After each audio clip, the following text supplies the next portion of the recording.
नमस्कार दोस्तों, स्वागत है हमारे YouTube चैनल NSCC आरा में। कहा जाता है विकल्प बहुत मिलेंगे मार्ग भटकाने के लिए। विकल्प आपको बहुत मिलेंगे मार्ग भटकाने के लिए, पर संकल्प एक ही काफ़ी है लक्ष्य को पाने के लिए। दोस्तों, आज हम लोग गणित की एक महत्वपूर्ण शाखा का अध्ययन करने वाले हैं जिसका नाम है त्रिकोणमिति। तो सबसे पहले त्रिकोणमिति क्या होता है, त्रिकोणमिति की उत्पत्ति कैसे हुई, इन सारी चीज़ों का अध्ययन हम लोग वीडियो के इस पार्ट में करेंगे। इसका नाम है त्रिकोणमिति का परिचय। तो सबसे पहले हम लोग त्रिकोणमिति होता क्या है उसके इंट्रोडक्शन के बारे में पढ़ेंगे। Introduction of ट्रिकोनमेट्री। ट्रिकोनमेट्री 3 शब्दों के संयोग से बना हुआ है। त्रिगोण प्लस मेट्रोन, मतलब त्रिगोण और मेट्रोन शब्दों के से बना हुआ है त्रिकोणमेट्री, जिसका अर्थ है 3, गोण का अर्थ है भुजा और मेट्रोन का अर्थ है मापन या फिर माप कह सकते हैं। अब आपके जेहन में सवाल आ रहा होगा कि त्रिकोणमिति होता क्या है, इसको कैसे डिफाइन किया जा सकता है। अगर कोई आपसे पूछ दे त्रिकोणमिति क्या होता है तो आप क्या बताइएगा। तो दोस्तों, इसको हम इस रूप में डिफाइन कर सकते हैं, समझा सकते हैं कि गणित की वह शाखा जिसके अंतर्गत त्रिभुजों में भी कैसा त्रिभुज, तो विशेषकर समकोण त्रिभुज के भुजाओं तथा कोणों के अंतः संबंधों का अध्ययन किया जाता है, इससे संबंधित समस्याओं का अध्ययन किया जाता है, त्रिकोणमिति कहलाता है। समझ में आई होगी त्रिकोणमिति क्या होता है। तो गणित की वह शाखा जिसके अंतर्गत त्रिभुजों, विशेषकर समकोण त्रिभुज के भुजाओं तथा कोणों के अंतः संबंधों का अध्ययन किया जाता है या फिर इससे जुड़ी हुई समस्याओं का अध्ययन किया जाता है, त्रिकोणमिति कहलाता है। ठीक है। अब त्रिकोणमिति की उत्पत्ति जो ये 3 शब्दों से हुए ग्रीक वर्ड हैं, ग्रीक शब्द हैं। त्रि जिसका अर्थ है 3, गोण जिसका अर्थ है भुजा तथा मेट्रोन जिसका अर्थ माप से हुई है। अर्थात त्रिकोणमिति का शाब्दिक अर्थ है 3 भुजाओं की माप। और 3 भुजा किस में होता है? त्रिभुज में। अर्थात त्रिकोणमिति के हम लोग अंतर्गत त्रिभुज के संदर्भ में पढ़ते हैं। अब जो है त्रिकोणमितीय अनुपात। त्रिकोणमितीय अनुपात क्या होता है? तो त्रिकोणमिति के अंतर्गत समकोण त्रिभुज की भुजाओं को, समकोण त्रिभुज क्या होता है? तो समकोण त्रिभुज जो है ये समकोण त्रिभुज है, इसमें 3 भुजा है। सपोज दैट ये ए, बी और सी है, तो इसमें 3 भुजा है।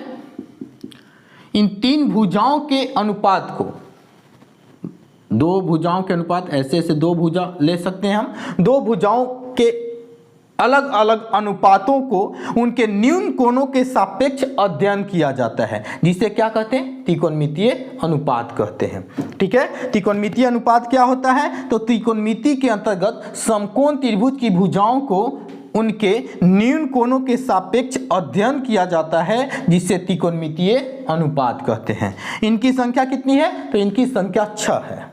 6 है। कौन कौन? साइन, कॉस, टेन, कॉसेक, सेक और कॉट।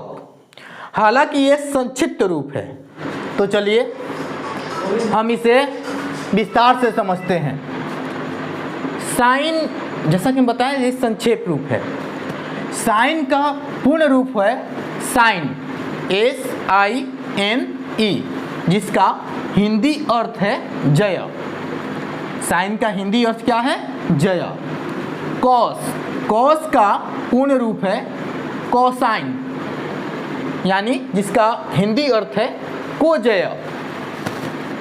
टेन, टेन का पूर्ण रूप है टेजेंट, जिसका हिंदी अर्थ है स्पर्शजया या स्पर्श रेखा। ठीक है, इसके बाद चलते हैं कौशिक। कौशिक का पूर्ण रूप है कौशिकेंट। कौशिकेंट जिसका हिंदी अर्थ है व्युजया या व्युत्क्रमजया। ठीक है, यानी जया का विलोम, उल्टा। सेक का पूर्ण रूप है सेकेंट जिसका हिंदी अर्थ है कोटिजया या फिर कह सकते हैं काटने वाला। सेकेंड का हिंदी अर्थ क्या है? कोटिजया या फिर काटने वाला। और अंततः कॉट।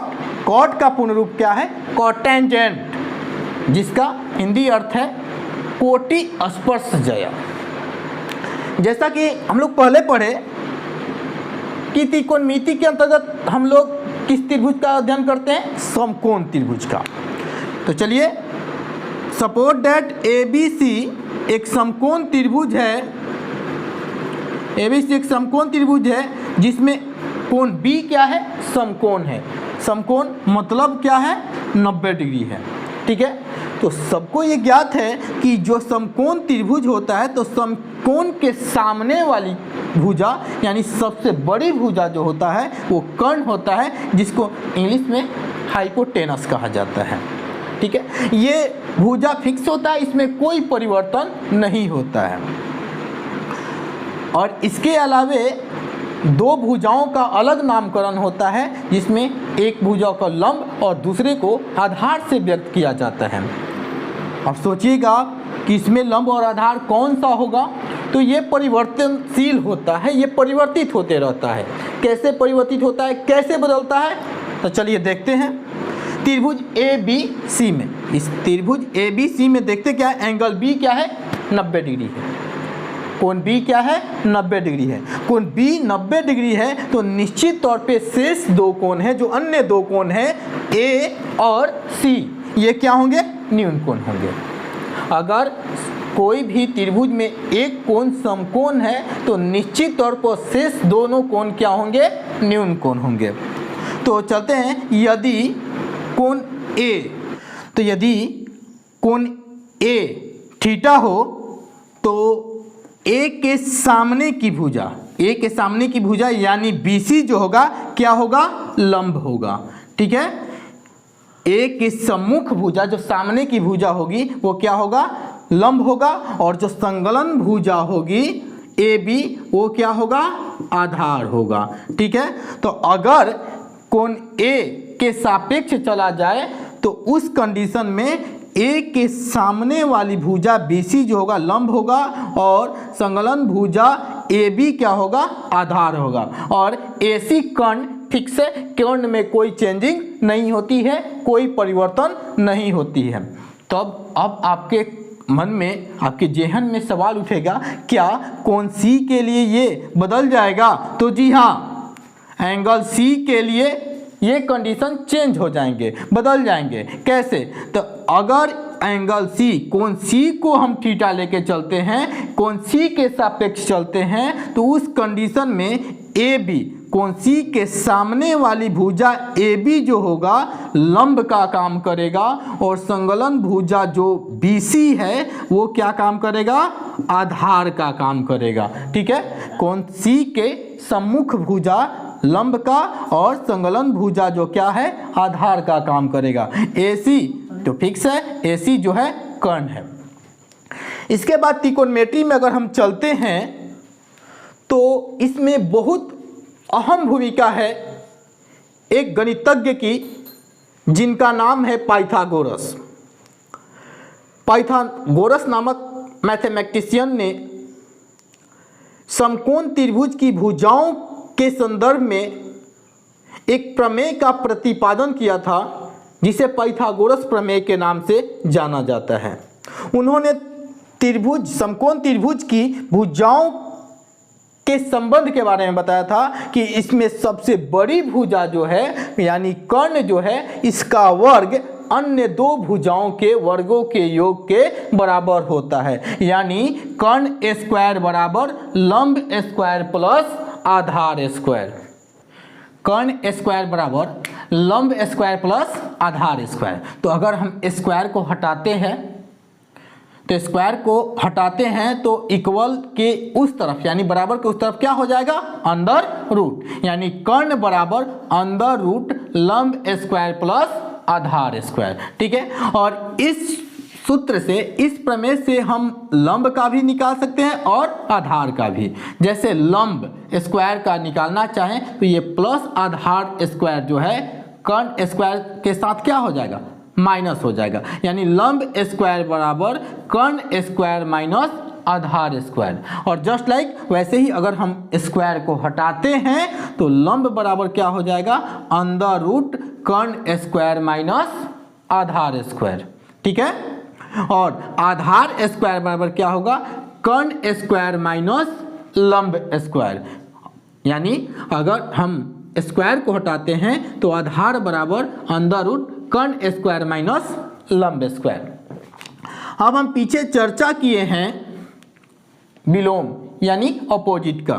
ठीक है, तो साइन जो होता है, साइन का इन्वर्स होता है, विलोम होता है, उल्टा होता है कोसेक, और कोसेक का इन्वर्स क्या होता है, साइन होता है। साइन का उल्टा कोसेक और कोसेक का उल्टा साइन। जस्ट लाइक कॉस का उल्टा सेक और सेक का उल्टा क्या होता है, कॉस होता है। उसी प्रकार टेन का उल्टा कॉट और कॉट का उल्टा टेन। ठीक है, इसके बाद आगे का चीज हम लोग अगले वीडियो में देखेंगे। धन्यवाद।